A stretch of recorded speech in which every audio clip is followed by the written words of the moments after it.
is I think that women kind of ruined it for ourselves in terms of dating because and there's nothing wrong with being independent, but the whole idea of like chivalry and like I grew up that way where like men paid and things like that and it's not really to be expected, you know, because like if there's a situation where like maybe I'm making more or something, like I have no problem paying, like it's not a big deal, but um, I did have an experience where a guy had asked me on a date, and then before the date was over, I was like, "Hey, like, you know, I can't hang out longer because my friend's gonna help me work on my car, and this said friend is only available for this time to this time. So like, I'd love to hang out again, but I can't hang out today longer." And then we were kind of like talking about how I was gonna leave soon, and then like the bill came, like nothing, we didn't have a conversation about it, you know. I didn't think anything because he invited me on the date, so I never thought to bring it up or anything. That's the thing too. I'm um very big on if somebody asks the person on a date, they should be paying. But that's just me. I mean, me personally, I Lucy, I agree. don't. I agree. And what I like to do, because obviously I date women, is I make it very clear that like I am paying for this date. So I'll literally say during the date like get whatever you want. And then they'll kind of look at me like, and I was like I'm not gonna let you pay for this date. Like, but it makes it not awkward when the bill comes and like that weird, like I don't like that. Like I like let's just talk about Eye it now. contact. Yes. Let's just talk about it now real quick, you know? Yes. And I went on a date with this girl. Well, it wasn't really a date. We just like met up to become friends. And she told me that she had lost her job. So like at the end of the date, I was like, I'm paying. And she was like, "Oh, I thought like you liked me and it was really more of a date because you paid." I was like, "No, I just paid because I felt like you just told me you lost your job. If I didn't, I feel like I would have been like messed up, you know? Like I'm not gonna make you pay when you just said that."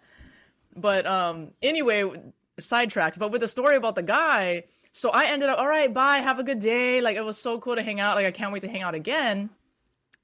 And then after I left, he was like, "Wow, you're not even gonna like pay for your for the bill. You're gonna like leave it to me." And I was like, "Hey, my bad. Like I didn't think it was a thing. Like I can Venmo you money for my stuff. That's not a problem." And then he's like, "Oh Exactly. no, never mind." And I was like, "Okay, you just made it weird, bro. You just made it weird." Oh, because you tried to be an independent woman and pay for your half? Why would you do that? You were But supposed to then get something else why bring it up? Why bring it up? because he didn't want money. He So wanted I was something like, else in return. And I feel like that's why we as women are a little bit afraid now for dates because it's like, if we bring our own money and I'm paying, you're going to be like, no, you're not supposed to pay. And then even if I say, all right, cool, I have a chivalrous man. He got some riz. He has the charisma. And then we're leaving and now you're like, hey, come here. You're putting your arm around me or you're touching me and I don't want to be touched. You kind of feel like that's warranted because you just paid for a little $60 steak.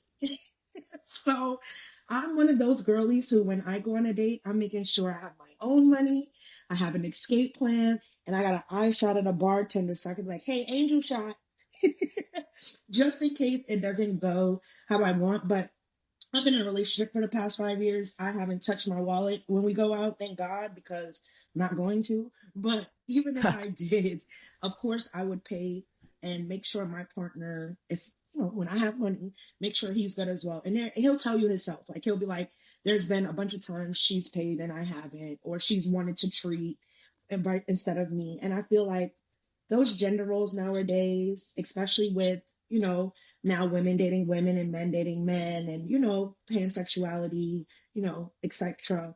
I feel like nobody should be, unless you are courting a person, nobody should be paying for a date. Have your own money in your pocket. And if the person offers, of course, be like, no problem. But then also, I don't understand why people don't go forward. There's no two-parters to dates anymore. It's like, all right, we're going to go to dinner. We're going to talk for an hour and that's it. We're going to go about our separate ways. Usually the reason a man pays is because there's usually like a little after, a little dessert, a coffee. That's for me as a woman to pay, because I want to spend more time with you. I really enjoyed our time, but they don't even do that anymore. It's straight to the Netflix and chill or we Uber eating. I live in New York, so "Yeah, yeah." I live in they're not courting. We're not walking through Central Park anymore. We're not, horse carriage riding. We're Oh, not. yeah, yeah. Times have We're going, definitely changed. It is quite scary to be dating around this time for sure. But I like what absolutely. you said, and that is a good point.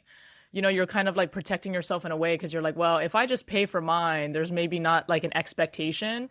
I Right. think that that is the completely wrong way to be like paying for something. Like, I if you're gonna agree pay for too. something, you're doing it out of the kindness of your heart, and you're not expecting anything from it. It's just like for me, that's just how I am. Like that's how I show my friends and my whoever like that I love them is that I want to make life easier for them. And so for me, that's my thought process behind it. It's not that I'm expecting anything from it. And that's why I try to, it all comes down to communicating, right? It's Right. like communicating what your boundaries are. If I'm on a date with somebody and they tell me like, "Oh yeah, like I like to go on several dates before X, Y, and Z," then okay, paying or not, like what the expect or their boundaries and expectations are. And I think, you know, I some people are like really scared to talk about that, and I'm like, but wouldn't it make the date less awkward if we just talked about how I'm not going back to your place? If you want You're to not pay, coming that's back to cool, but don't expect anything from me, you know? I just have this short story to tell you, and then we could just jump into your intro because this is such a Let's great do it. example. But I really want you to introduce yourself. But I was just on TikTok, Lucy, and I had seen a video of this lady just giving a weird story. It was very cryptic, and I'm like, why did I even like read into it? You know, TikTok has all of those things where they just make up narratives, but it can scare you enough to be like, I never want to put myself in this predicament. But it was a story about a lady in New York City. Of course, I'm a city girl, not the young Miami JT, but actually New York City girl. And, you know, they talked about dating and how it's so hard in New York, which is very true, but it spoke on this girl who joined a dating app. She met this guy, very well polished, suit, Wall Street area job, Hmm. you know, great pay, his own place, right on Fifth Avenue. Really seemed like an amazing guy all around. And then within that whole issue happening, him deciding, you know, let's go on a date. They go on a date. The date goes well. She leaves. He leaves. They go about their separate ways. About 30 minutes after they part ways, he calls the girl and he's like, "Hey, you know, my roommate is not picking up their phone. I'm locked out of my apartment." Mind you, he didn't say he had a roommate at first. He said he had his own place on Fifth Avenue, right? Now it's a roommate. So I have a roommate. My roommate, you know, he has the key. I'm locked out. Is there any way I could come to your place and wait until my roommate picks up? Like, I'm not no weirdo or anything. I'll bring some food. We'll have a good time, and I'll just wait until my roommate picks up. I don't know why, but the girl agreed. Me, as a New Yorker, that's an ultimate red flag. Where is your apartment? Where's your friends? Where's your family members? There's public parks. Do you not have a stoop? But that's just my red flags already, like, going off. Stu. Don't you have a stoop? We're in New York City. And if you don't have a stoop, Oh, there's that's stoops you hilarious. could You're sit. like, just go hang out on the stoop. Yeah, why do you gotta come to Yeah, my house? That's so funny. come to my house. Like, so he goes to her house. She allows him to stay. This is around like 11 o'clock, 12 at night. So it's late. She has to work the next morning. So she's like, you know, just chill on the couch. I'm very tired personally, so I'm going to go to sleep. Second red flag. I'm not going to sleep with no random man in my house, in my living room, in proximity to my room. We know New York bedrooms are super small. Their apartments are literally 300 square feet. So no, you cannot sleep here. So that Hmm. was that. I have two more parts and then I'm done. So those are my red flags ready. So then she's sitting there. He's like, I'm fine. She's dwindling asleep. Excuse me. About an hour later, he knocks. He's like, hey, do you have a charger? So her room door is locked. Something in her gut told her, lock my door. Don't allow this man to just have your door. You know, just have that barrier between you. She's like something in her gut feeling. And you know, as women, we have a gut feeling. We just automatically know when we're in danger, or we automatically know when a man is doing something and it's not going to end well for our well-being, right? So she had that feeling. She went forward. She came. She didn't even go outside. She came to the door and was like, yeah, the charger is in the kitchen. Use the kitchen. Like, it's there. She goes back to sleep. Not even 10 minutes later, he knocks again. He's like, the charger doesn't work. She's like, well, that's the only charger I have. I don't have any charger in my room. I'm going to go to sleep. Just let me know, like, what you're doing. And what about your roommate? Mind you, the roommate. This is like 3 in the morning. You've been in my house since 10 o'clock, 11 at night. Why are you still here? Where's your roommate? Yeah, yeah. So she goes, no, it's okay. Like, I'm going to stay here. You just let me know. Just knock on the door 3 times when you're on your way out, you know, whatever. About 3 hours later, she hears pounding at her bedroom door. And she's Oh my like, what God. the F? Like, what's going on? Why is there pounding? So just being nosy, she puts her ear to the thing. She's like, yes, hello. So then the cops are like, hey ma'am, open your door. Like, open it right now. Like, we've got him. And she's like, what do you mean she's got him? They said this woman opened her door, Lucy, and the whole apartment was Dexter wrapped. Like, all the plastic.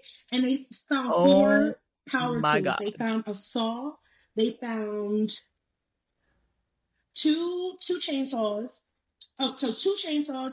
They found a drill, and they found some other power tool, but it was all laid out clean, pristine, everything. Her furniture was My God. gone. So that's what her experience dating in New York was like. And that's a great intro to an intro. So, Damn. Lucy, Well, thank they you say so. the most narcissists live in big cities. So Oh my God, I thought you was going to say New York. I was about to say, pull up the research, and I'm about to write my dissertation on it because I agree. All the narcissists live in New York. yeah, well, because they blend in better in big cities, like psychologically wise, like that's Of like course. statistically fact is like a lot of narcissists actually are attracted to big cities because of that. They can fool a lot of people, they run into a lot of people that they'll never see again, stuff like that. It's really scary. I didn't That know makes that sense. until There's so recently. many weirdos in like Miami and New York City and Los Miami. Angeles. Yeah, Miami. Oh, Miami, that's the biggest city. And then on top of like narcissism, you have elitism too. So not only are you a butthole because you think you're better than people, you have money. So that's only worse.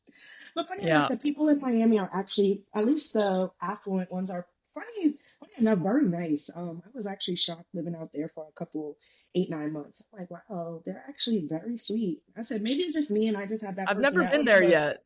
I've never been there you yet, but would I'm not a love. partier, so I'd You would have to. no, Lucy. There's so much to do in Miami. I think you would be the Okay. perfect fit for Miami. Not only is it like literally a melting pot, like you can get any type of food there, like very similar to New Ooh. York, but the food has that element of being a lot fresher because you have, of course, the ports, the sea, best sushi. Besides that, of course, I would assume Japan because it's super fresh. They're getting their fish right from the marina. And it's great. You have all your water sports there. You have all your boating, kayaking, jet skiing, and then just like the activities that you could do, you have the I guess the Everglades, or you could go see the alligators and stuff like that. Like Oh, Florida minus I don't its, like she alligators. said no, no, me either. But I know like No. Mm-mm, I ain't fucking with no alligators. That sounds like some white people shit to do. I'm not doing that. yes, yes, and it definitely is. That's like My what they arm will call. be missing. First of all, I'm not even getting on that boat. I don't even.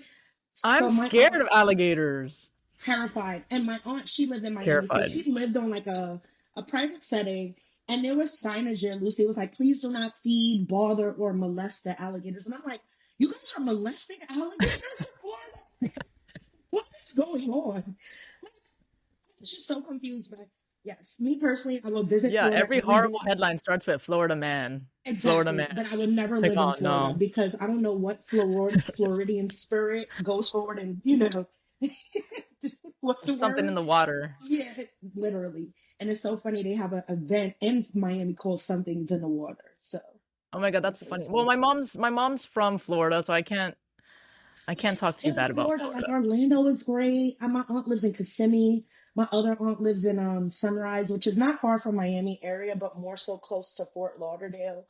I'm just like me personally. If I lived in Florida, I would want to live north, so I'm close to like Georgia, all the other states. That God forbid a hurricane come, I could just drive up to the next state with no water Yeah, nearby. yeah. But Florida is one of those areas where I definitely think you have to be born and bred there to live there. Like me personally, as a New Yorker, everybody's like, "Oh, during the pandemic, people moved," and I'm just like, Florida was definitely not even on my top 10 in lists. Georgia was, and Georgia was really nice to live in. I love living in Georgia, but Miami, I hated it. I was like, it's too damn hot. These people are psychotic. No way we going to the beach every day. There's in no world, Lucy, can we go to the beach every day unless only way I'm going to the beach every day is if I'm in California or Hawaii. I'll go to the beach every single day. I'll live on the beach. But Miami, Yeah. absolutely not. Not with alligators and Floridian man peering over the corner like, How can I get them? Floridian man. Floridian man, That's funny. Floridian women. You know, if you go and put your name, not your name, sorry, you put your Florida man and your date of birth, there's going to be a headline. Yeah. Try it. I don't know if you did it. Okay. I have, but it was so many. Mine wasn't as bad though. I think a guy just got his leg bit off by an alligator on my birthday. So I was like, crazy, but the least of our worries. I mean, they're eating faces People need there. to stop So messing with the alligators, man. Leave them alone. when I saw the sign, I said, please do not molest the alligators. I said, That is Florida's a funny. different ball game. Florida, I don't know what they're doing. They're eating them. I Well, saw what this does that man, say about the women if people are molesting the alligators? The women must be that part. rough. The women don't want to deal with the crazy men. I They're don't like, know. you're a Floridian man. When an alligator is cuter than the women, I don't know what kind of state that is. I And don't it's know. true. And I don't the know about dating iguanas over there. too. Well, that's the area for the OnlyFans girlies. So they're not dating. They just want your money. They just want their money for the penthouse, and then you go about your day. Very similar to F you pay me. So That's so funny. But of course, we literally jumped into the conversation without introducing ourselves. But hey, everybody, welcome to the Shan Tizzy podcast. Today we have a very special co-host. This is somebody I've been super excited to talk about.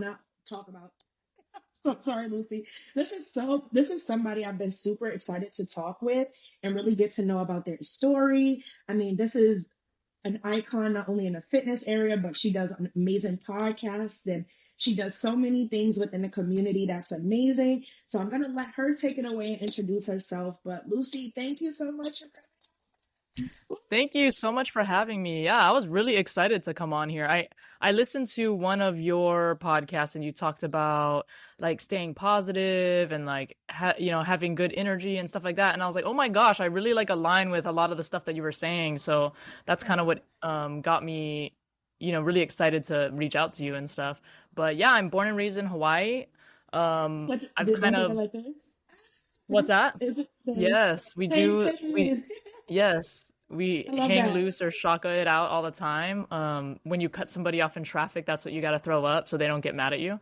But yeah, I'm born and raised in Hawaii, and I've kind of just like it's hard to explain. Like growing up, I was kind of like that dorky kid, and then I got into fitness, and then that kind of just like catapulted me into like everything else I wanted to do. And I think really the lesson there is like when you have alignment with like body, mind, and spirit, like other thing, you start attracting and manifesting like all the great things that can come to you in life because you are in like the best mode that you can be and the best version of yourself. If that makes sense, hopefully that makes sense to some people. But yeah, when I was like, I played sports all through high school, but then when I got out of high school, I kind of had a period of time that I was on like anxiety medicine and I was overeating like unconsciously.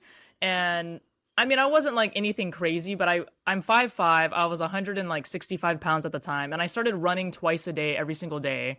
I got a personal trainer and he taught me everything that I was just I didn't know anything about nutrition. I learned as much as I could about my body, putting my body under different diets to kind of see what would work for me and just really dedicated myself to fitness.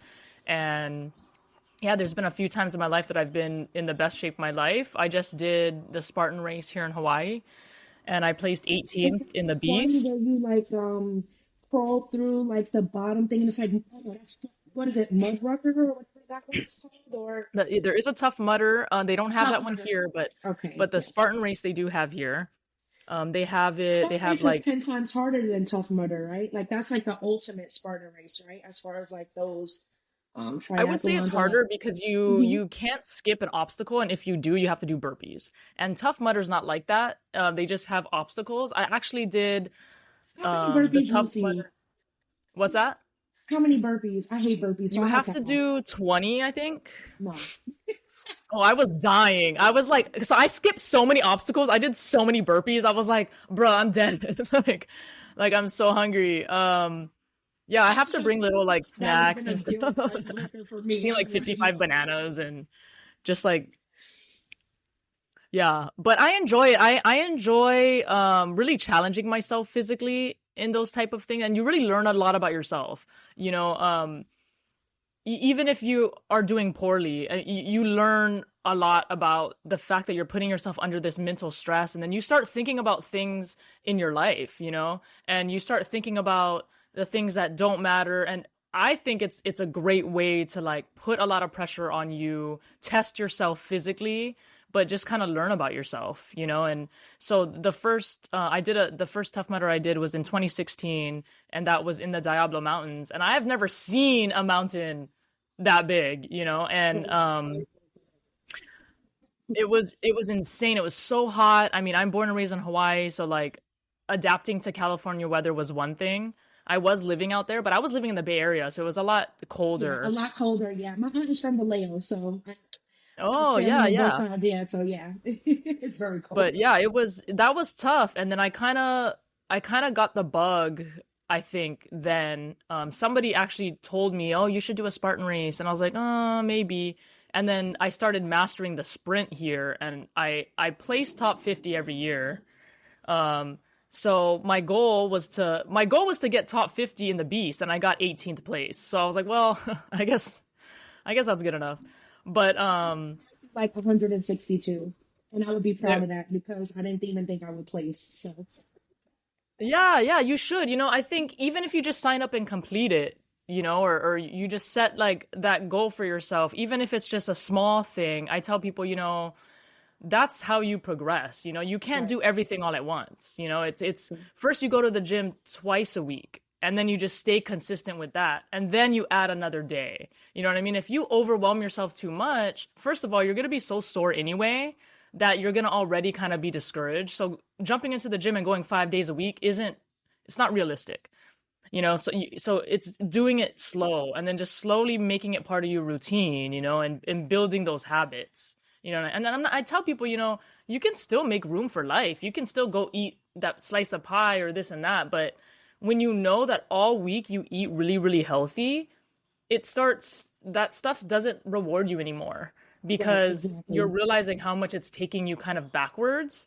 Right. And to be honest, I just don't really crave that stuff anymore. You know, I've eaten healthy for so long that that's what I crave. I crave a nice warm meal, you know, with that's balanced, that has veggies and all that. And that's just those are the habits I developed. But I wasn't raised off that. I mean, Right, I of was course. raised off heating up pot pies and microwave dinners, you know. Oodles My and parents didn't noodles. know shit about fitness. They Right, didn't know anything about exactly. fitness or being healthy, you know. I had to learn all of this stuff. But I think what really, you know, impacted me was I basically watched my dad for years not take care of his health, and now he's no longer with us, you know. And I don't know that changing some of those habits would have had a drastic improvement, but I do believe that maybe if he tried to be healthier, maybe he would have been here longer. I'm not sure. But I think having experienced that really tough time kind of made me and my brother super obsessed with like being healthy.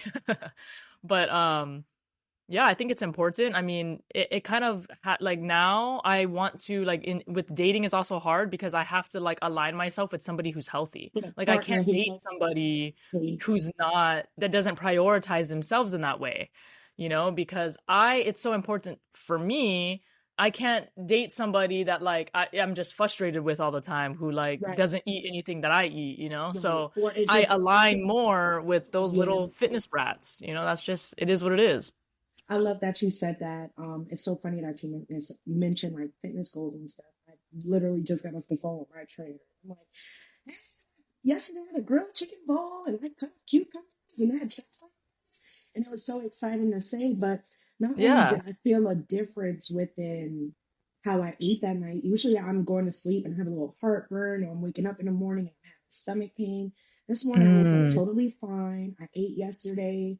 I hope it's not too much TMI, but had a regular bowel movement, didn't have to wait 9 hours or the next day, maybe 30 minutes to Yeah, yeah. 45 minutes later. And it shocked me because it was like, if I just continue to eat clean, and it's so funny how when you eat clean, it's like a refreshing thing. Like it doesn't have to Yeah, be pounds definitely. of macaroni. It doesn't have to be fried chicken. It doesn't have to be yams. It could literally be a grilled chicken breast, some rice, and some vegetables, and it'll if it's grilled correctly and cooked with a amazing amount of seasoning, and I feel like people don't realize when you use fresh seasoning and fresh vegetables, it's Hmm. going to fill you up so much more. Like yesterday, I used Oh fresh yeah. turmeric, and I one chicken breast. I'm like, all right, I'm gonna save the rest of this for later. We're so Which, lucky with mhm, technology and stuff where so like true. we can make something bland and then we can wait, there's like a recipe for this to make it taste like this or whatever, but with I love that. ingredients maybe like salt-free seasoning or something like that. Like we're so lucky with the technology and information that we have now that like our parents didn't have all of this information. You No, know, they they didn't didn't. have, oh, let me just look up this app where I could grab a workout, you know, and it'll tell me exactly what to do. Like we're so Right. spoiled now, but it's like Well, now that we even have it, we got to use you it, you know, know? yeah, I agree with that entirely. And I honestly salute a lot of these major brands like TikTok, for example, being able to open like its own shop and have all of these holistic or health savvy or health conscious brands also be able to sell their stuff without having to worry about competing with all of these main, you know, competitors. So like very similar to, of course, in the supermarket, if you want health conscious stuff, it's going to be maybe two or three brands that'll help you, but of course they're subsided by a major corporation. So you're not even sure if it's really a healthy alternative. But now you have Mm, platforms like TikTok, you have platforms like Pinterest, Instagram, where these businesses and brands are growing.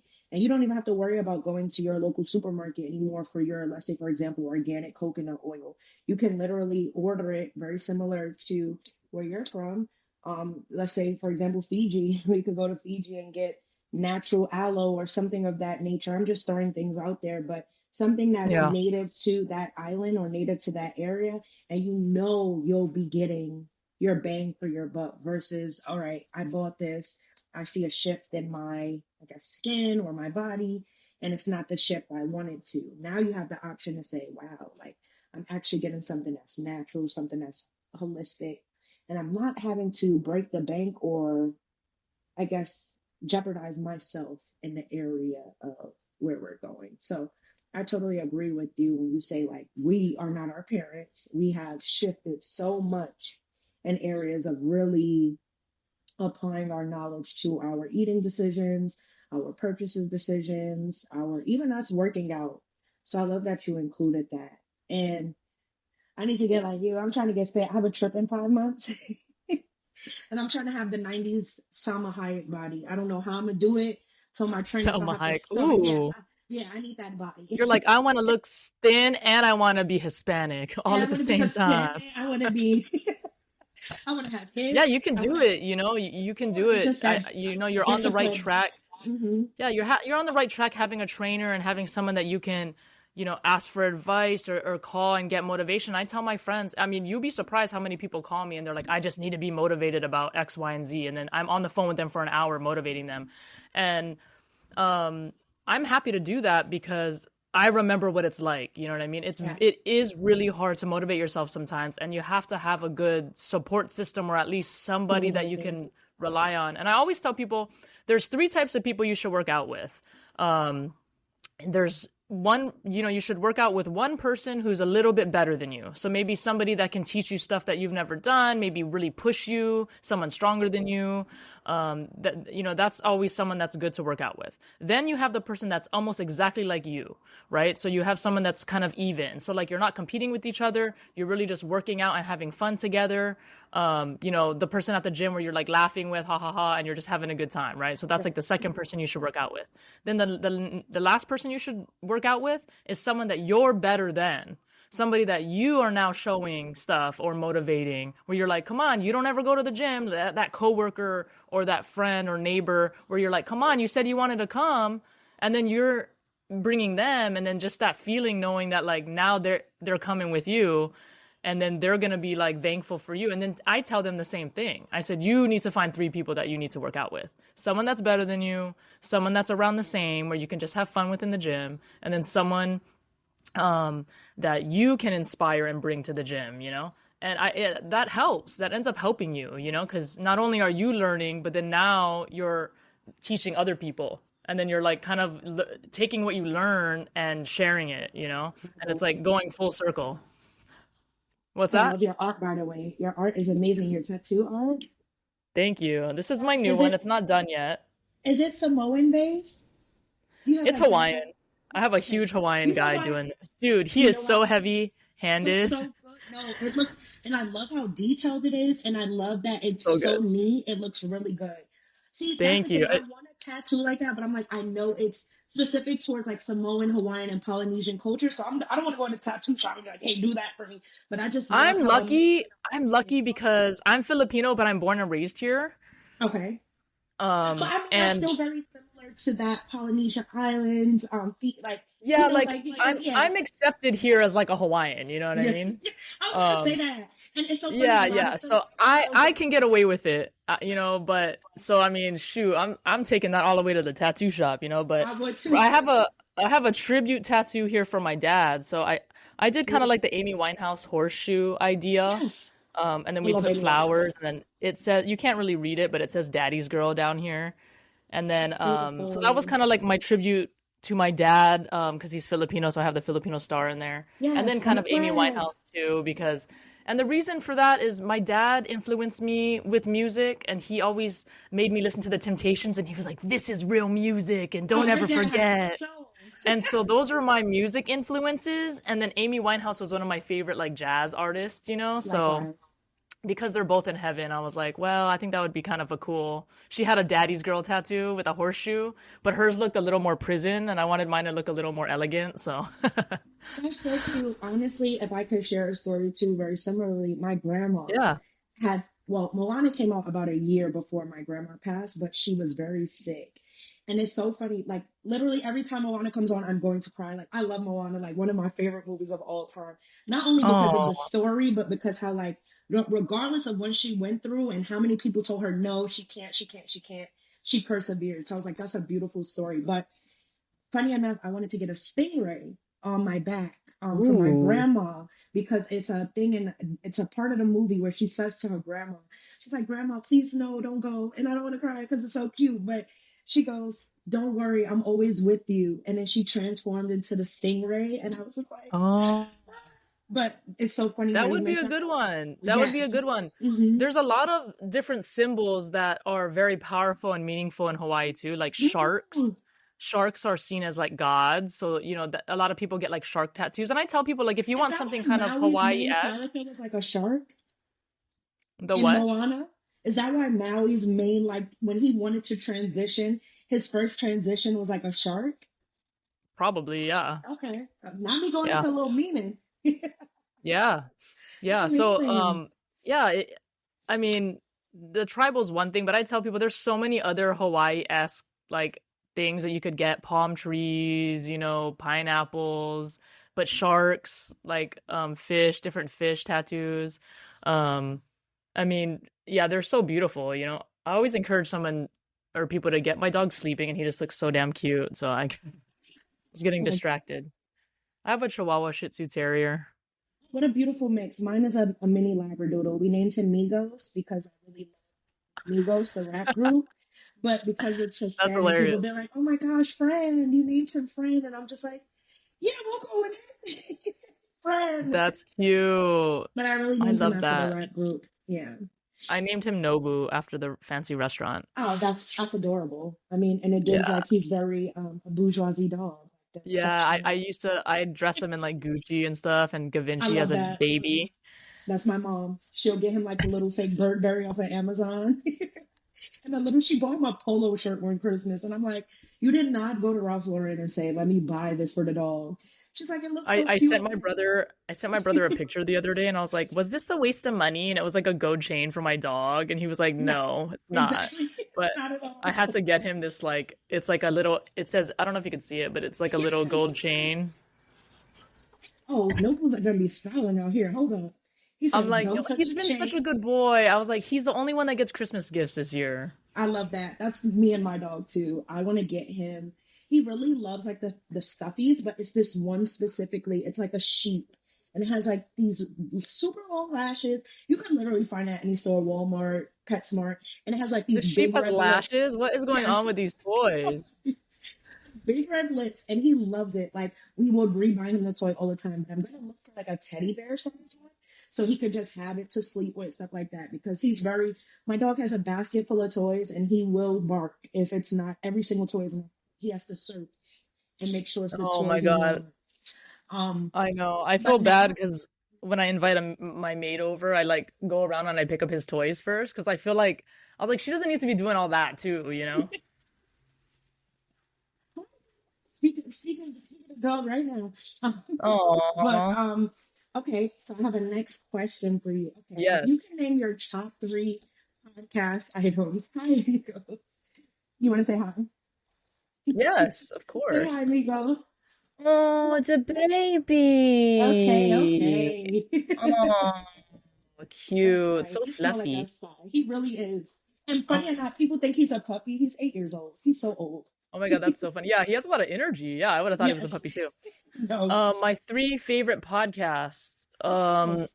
Or just like podcast items. Like I love for example, like you guys, I love Riverside as one of my main things for podcasting.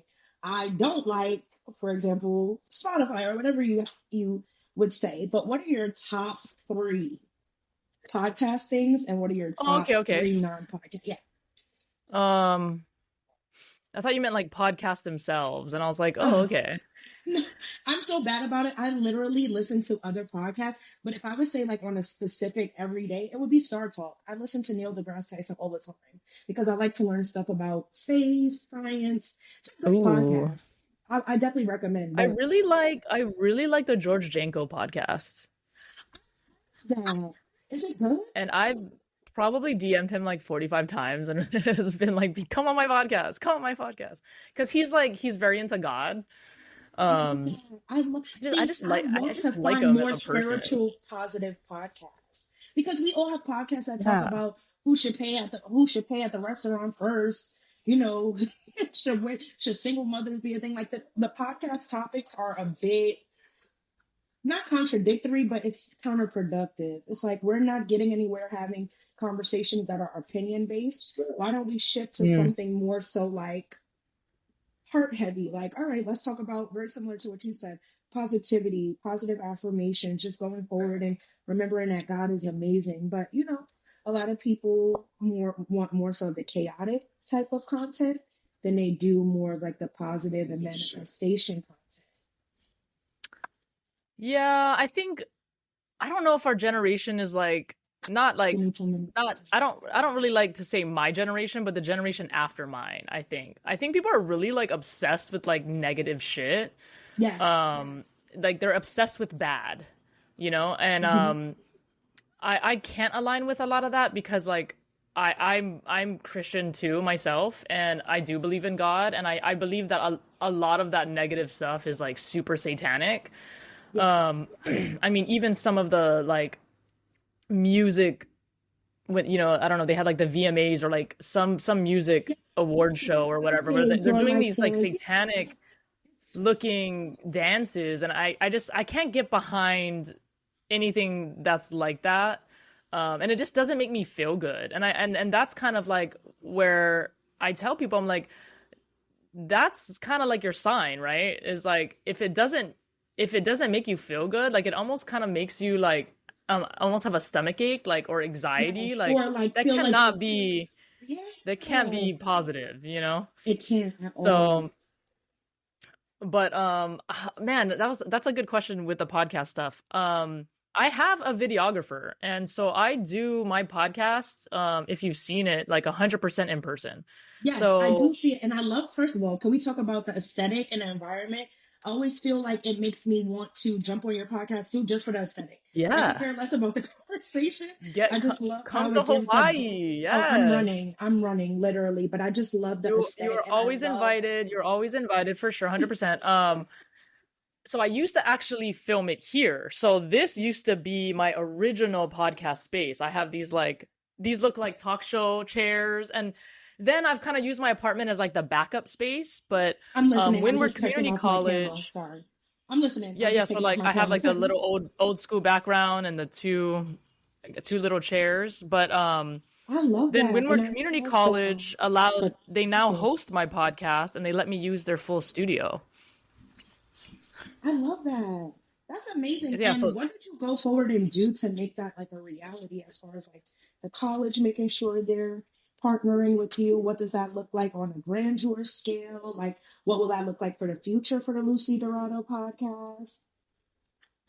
um I don't know that there's a better place to shoot the podcast because they have like 20K worth of lights, like just lighting, and Oh, wow. I leave my set there and they don't even like they just either use it for other stuff because they're like, their studios used for like classroom projects and stuff. And if nobody has a project, then it's completely open. The only time I really have like scheduling issues is probably during the summer, but Okay. I just was able to build a connection there, and that 90% of the time that space doesn't even get used, so they just let me use it for free, and I'm so appreciative of them being willing to like have me do that. I just had a podcast recently where Joe Exotic called in from prison, and I got to talk to him about his case. And I don't know if you watched Tiger King on Oh, Netflix, but yes. during I feel COVID, it like was one of the everybody number one did. Netflix shows.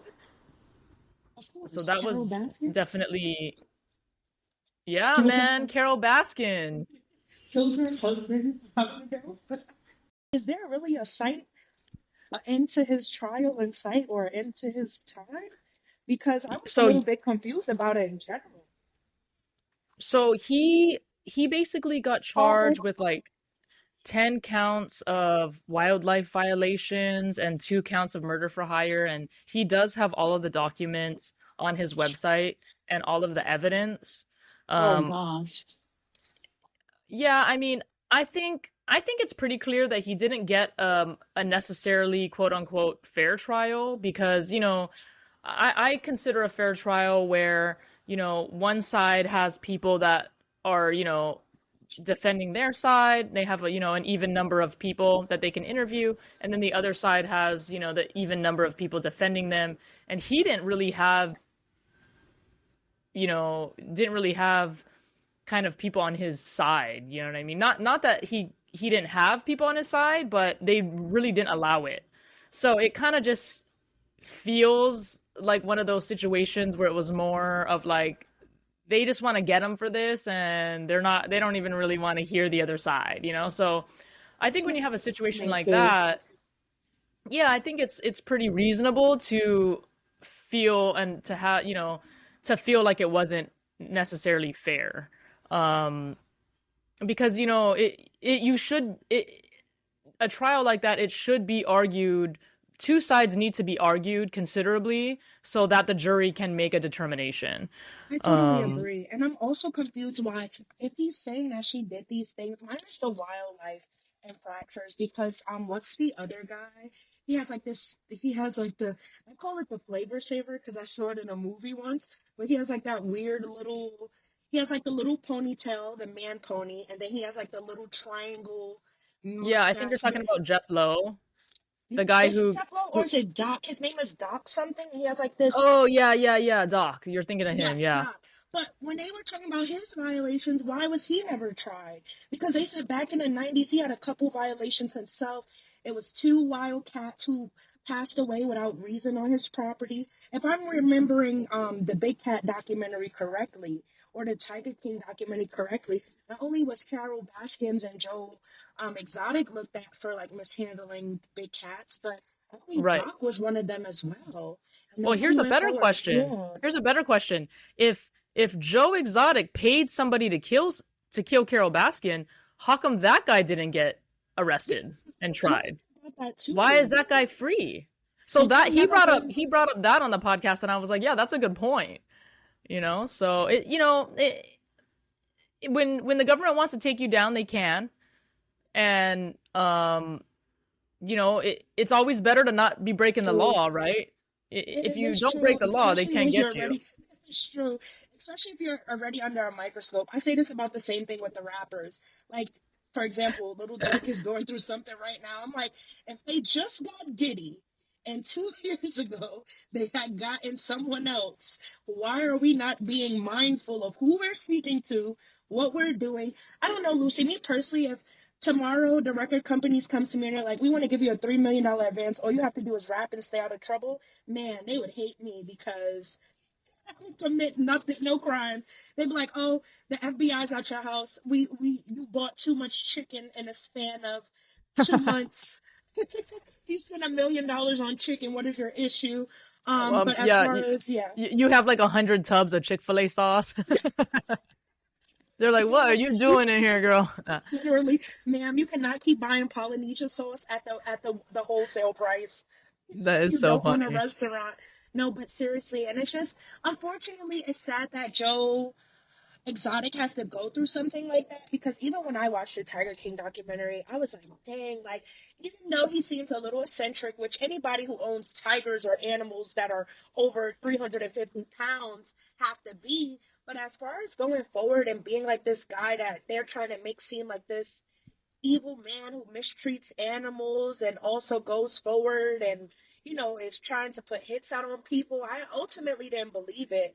So I'm like, how are we investigating a hit he put out on Carol Baskins per se, but we didn't check her hit, or we didn't see where her husband is? We just assume he's missing because he was declared legally missing for 12 years and then declared legally deceased because of his. It's just Yeah, it's loony a little bit, I must say. I think it's still super amazing though that you got to interview Joe Exotic. Like, that is like iconic. I don't know how millennial or Gen Z coded. yeah, I don't think you know how millennial Gen Z coded it is. Like, when he gets yeah. out, Well, we're gonna be referencing the podcast, right? Like, he spoke to this person first.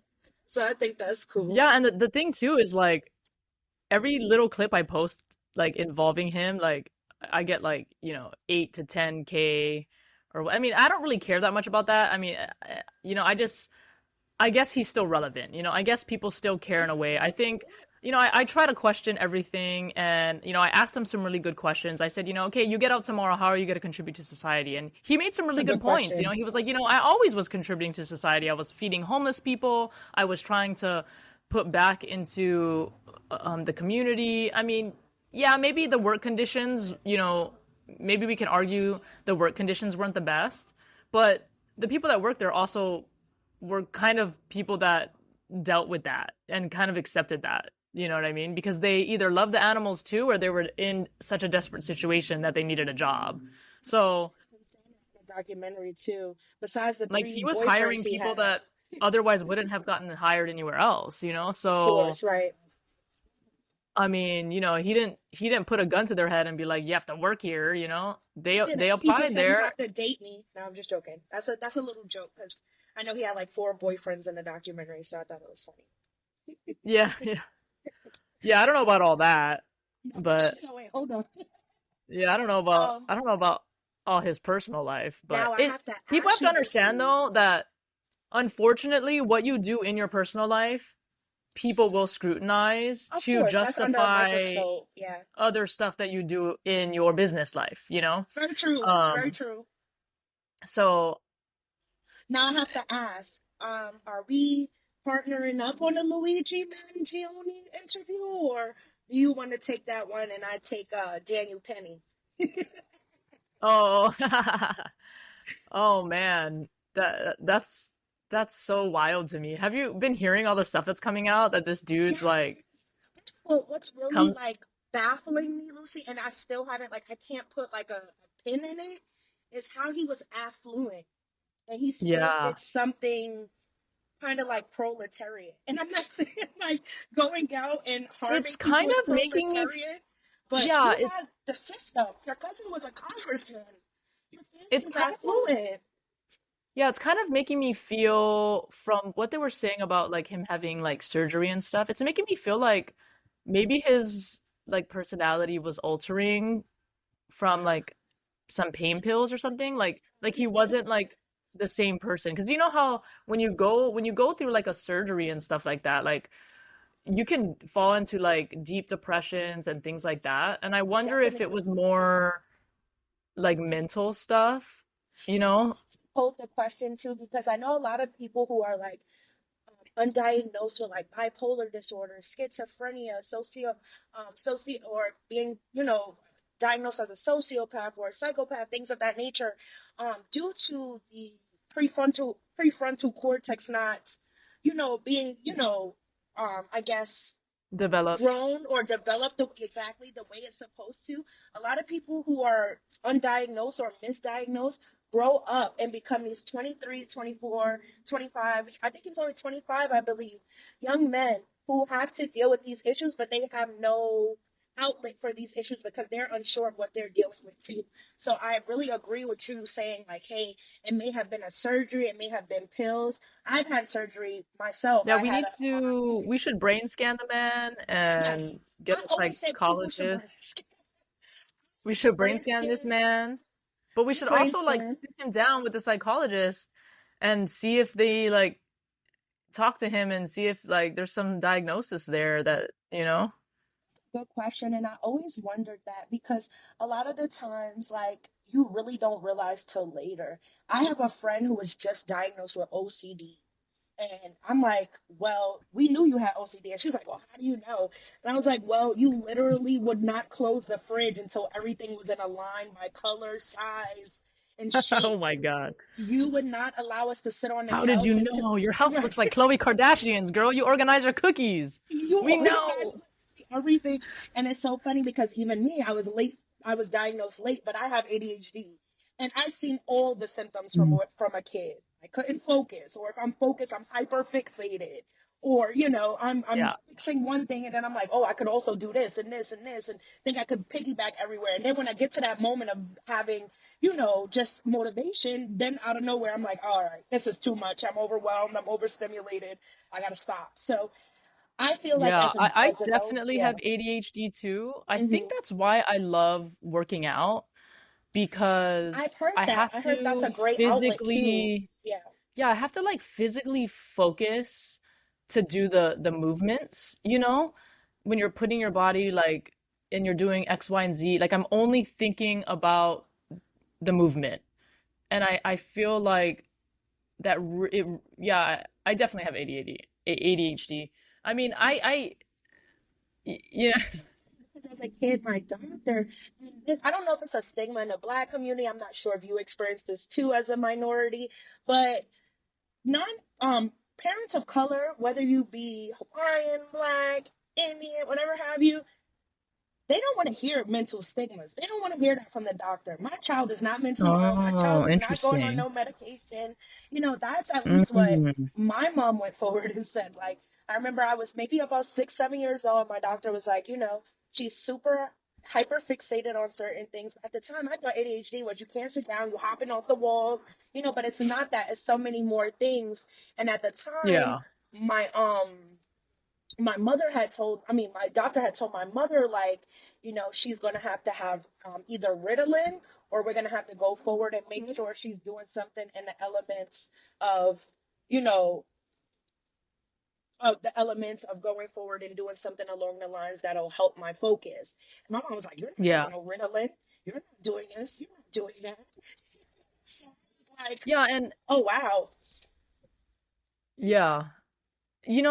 That's a hard one because I mean, I think my mom trusts doctors to some extent. Like, I don't think she would have allowed me to be on Ritalin, for example, but um I think she trusts like she questions enough, but she does trust a little bit too. But I think it's hard because I'm not 100% anti-medication, but I do feel like ADD and ADHD, things like that, like in a way they're like our superpower I and agree. we just learn to like manage it in a way Right. like I don't know, like even with my anxiety, like I've been living with my anxiety for years. Like somehow Likewise. I've And why still is been it able to always like a operate. precursor to ADHD is anxiety, or, just going forward and being like having super tough issues with your nerves. Like me, I'll shake, right? And people be like, oh my God, are you nervous? Are you okay? And I'm like, that's just my body. Like, this is just the nervousness leaving my body. This is nothing. People look at me like, Mm, are you nervous? And I'm like, no, this is the nerves leaving my body. But on a more important spectrum, it's also me going forward and having to deal with the negative precursors that come with having anxiety. And that's even Right. going forward and having to deal with, say for example, just forgetting where things are, or putting something where Yeah. it's somewhere, but also forgetting because, you're trying to hide it from yourself. But in the same way, you're trying to also make sure you have it somewhere where it's safekeeping. Um, Yeah. Funny enough, me having ADHD and putting me in this bubble of having to deal with certain things of that nature, it led to other conditions in my body. Like my when I was 23, I had surgery just ultimately to remove half of my thyroid. And I'm not sure if many people know what a thyroid is, but ultimately like Hmm. something that aids in hormone production in your body is attached to Right. hypo, your hypothalamus, and basically it That can aids in actually, yeah, that yeah. could mean that either it's hard for you to lose weight or you have weight gain Yes. sometimes. And that's That's also because of why your hormones. at the time I had gotten my trainer, I didn't know why I was losing weight and gaining weight. So I had a bit of both. I had hypothyroidism and hyperthyroidism. So it piggybacked. There would be Mm. times I was losing weight, literally dropping to my smallest, which I think was 176. And then when I was, in my hypo phase, I was oversleeping, and now my heaviest was about 280. But that's just standard for what it is that I have to go through. I'm just thankful I'm in Right. this bubble where I was able to have half removed and I don't have to worry about surgery. Because if you Right. take your whole thyroid out, you have to take a pill for the rest of your life, or you have to get an injection, I Interesting. think once a month. I forgot what they have going forward with it now, but it's like, I was like, I knew I wanted to be in that position where I was not taking medicine every single day. Yeah, that's interesting. I just tell people, before and like I said, I'm not anti, you know, medications and stuff like that, but I always try to advise people, and obviously I'm not a doctor, but Right.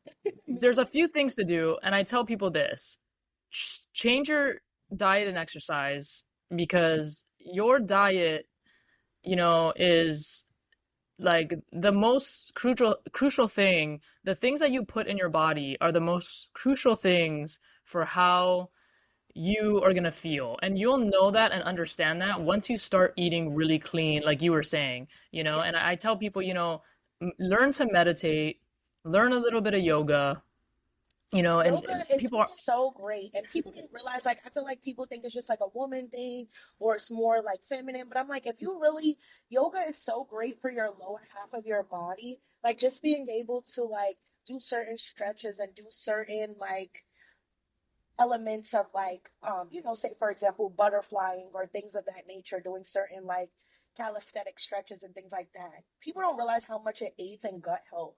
Like, I hate to say it like this, but every time after yoga I'm farting, and it's just not a good thing to be like, oh, you're just farting after yoga. But it's an amazing thing because it's like my body is starting to flow how it needs to. I'm stretching so much and putting my body in so many compromising positions that it's allowing my gut health and my, basically my lower half to flow the way it's supposed to. yeah, I think like waking up and kind of getting into your body first is really important. With yoga, I mean, aside from like the stretching, but that's probably a big thing too, like being able to like stretch and move. I mean, that can people that are really stiff, like they're walking around very uncomfortable, But the reason I brought up the meditation is just a lot of things that people go through, or and even in terms of like overeating and weight gain too, is that's how people deal with stress. Sometimes people emotionally eat and things like that too because of stress. And there are so many like different basic daily supplements you can take that can just help your daily life and your sleep and things like that. I take a multivitamin. I try to take spirulina, which is like really good for your body. I take biotin. Um, I mean, I Biotin take is really good too for your like hair, your hair, skin, and nails. And it's, well, unless I remember one time somebody took vitamins and they weren't the best, unfortunately, but they had to deal with just the side effects, unfortunately, of what that looks like yeah, within, yeah. yeah. I mean, it's I mean, food is nothing's gonna replace the food, right? Because you're gonna eat more often than you're gonna take vitamins. But if you can try, I would tell people, especially when they're first getting into fitness, is getting on a regular like multivitamin that you're taking regularly is great. And if you think about it this way too, your body will only absorb about 30% of that multivitamin. If you have the means to do it, I encourage people to get into IV vitamin therapy. Now, IV vitamin therapy is a little scary for some Yeah. people Yes, it's because like they, basically like a drip IV, right? Where they put yeah, it in. yeah, it's Oh yeah, basically, yeah. but the thing is, your body absorbs, it's so worth the money because your body will absorb almost about 98, almost 100% of that versus taking a vitamin. So if you want to kind of up your health, especially to those who have, like for me, for example, I've gotten COVID like 4 times, and I believe it's from getting the vaccine. That's my Same. personal opinion Likewise, because and I I used to agree because I never got get the sick. vaccine too. Me either. The first So I, time I really got yeah, sick and was I when I had to started, have surgery, and that's why it was so weird for me because I'm like, what's going on with me? My stomach hurts, my throat hurts. Why am I going through this? Because my body was telling me like, it's something wrong with you. But I totally agree. I got the vaccine too for yeah, a job, and yeah, I've gotten COVID 10 times yeah, worse than before. and yeah, I basically was like, well, this affected my immune system in a negative way. So I started doing IV vitamin therapy. And now I would say yeah, I'm not getting sick as often. But I was like, I would fly to California, get sick on the way there, be sick for the first like week of my trip. And then when I flew back home to Hawaii, I'd get sick again. I was like, what is going on? Like, I used to never get sick like this. That's I crazy, mean, and I I used to know a get lot of sick the maybe once a year. That's me. And that once was really seldom. I love how you said though, like, well, I love how you mentioned just, the shift in like Hawaii from California.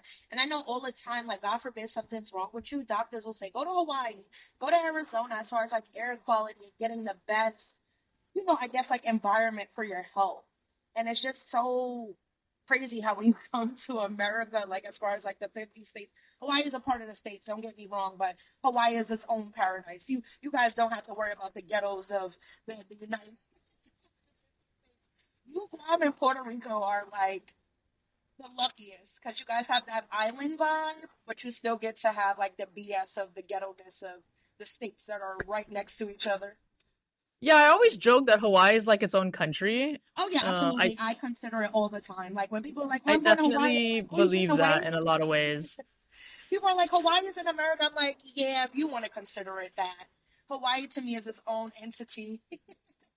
I don't know if people realize this too, but you can actually buy meat and fruits from the farms here, and I've Take been home. doing that a lot more lately because it's just fresher and Can I ask you a um question though, as a native? yeah.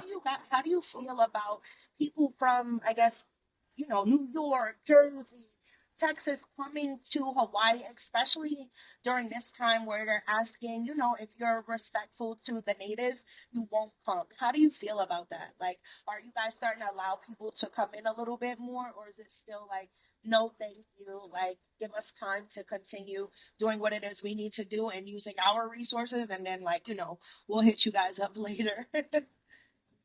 Oh, are you talking about like with COVID when they shut everything down? Yes, not only with COVID, but I remember even with the volcano incident that happened not too long ago. And then right before then, I know it was some TikTok banter, and I'm not sure if this is true. This is why, TikTok is a hit or miss, but I know that a lot of natives were on TikTok asking Americans not to come because they were utilizing resources that they didn't have much of. And you might be right, it might have been during COVID, but Oh, I think I'm you were not talking sure. about, so we had like a Lahaina fire Yes, exactly, on yes. Maui. Yes, exactly, yes. That's a tough one because, that's a tough one because I'm sure there are people that, made plans and then, like their plans were already set. I think like Paris Hilton even was like out here because she was already like planning to be out there.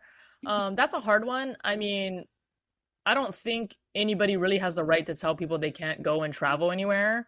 In a place like Lahaina, though, where like they just had a natural disaster, I could understand, them not wanting to have tourists. Unfortunately, the tourist industry is a lot of how Hawaii makes their money. So if tourists don't come here to the bars and to the restaurants, and then you're a bartender and you're a server and there's no tourists, then how are you going to make money? So it's it's kind of a good and bad. I just think that as a tourist, when you come here and respect the island, I mean, you don't really run into any problems, you know. There's a lot of locals here that you have a bad attitude about it, but you know, those are more likely than not the ones that are really ignorant about the fact that tourism kind of runs the state a little bit. So, I mean, you can be sad and upset about it, but honestly, like like Waikai, it's a new like wave pool restaurant area that they just built. It's so dope. It would not exist if we didn't have tourists. So it's like there's no sense in being mad, you know what I mean? Like tourists are So gonna be here whether I want them to or not, you yeah, know? but that's why I wanted to ask someone who's born and bred there and knows what the stipulations are. Because that's like people coming to New York and they're like, oh my God, is there rats everywhere? Is it so true? Is rats everywhere? Oh my God, am I going to, ultimately get unalived and robbed? And I'm like, no. Like I know that's the big bag stigma of the city, but there's seldomly any rats. Of course, if you go to underground on a train station, there's going to be a million rats, of course.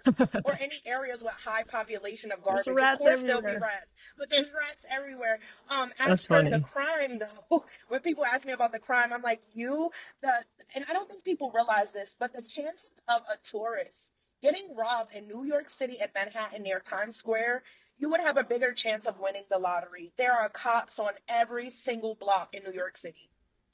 Every single block.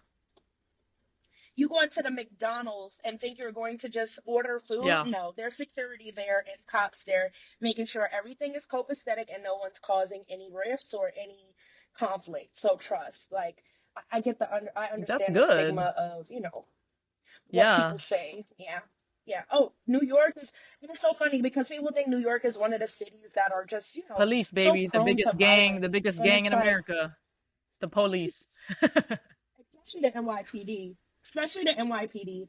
The NYPD, I have a friend who works for NYPD and I text him every day like, I hope you're doing the Lord's work today because you chose that career. And he'll just laugh at me like, what are you talking about? I'm just like, even with the unaliver, the UHC killer, I was like, oh my gosh, do your job. Do your job. That's so funny. Yeah, we Like, might have to have another podcast in the future. yes, for Because I used sure. to I be a was military definitely, police officer. oh my gosh. Oh wait, so I can't even say F the police because you're gonna take offense. You're like, I literally used to be the police. No, no, I don't care. I Just say it all the joking. time. Nah, it's so well. Listen, No, it's and called nothing offends me. friendly fire. Friendly fire. Yeah, oh my gosh, that's funny.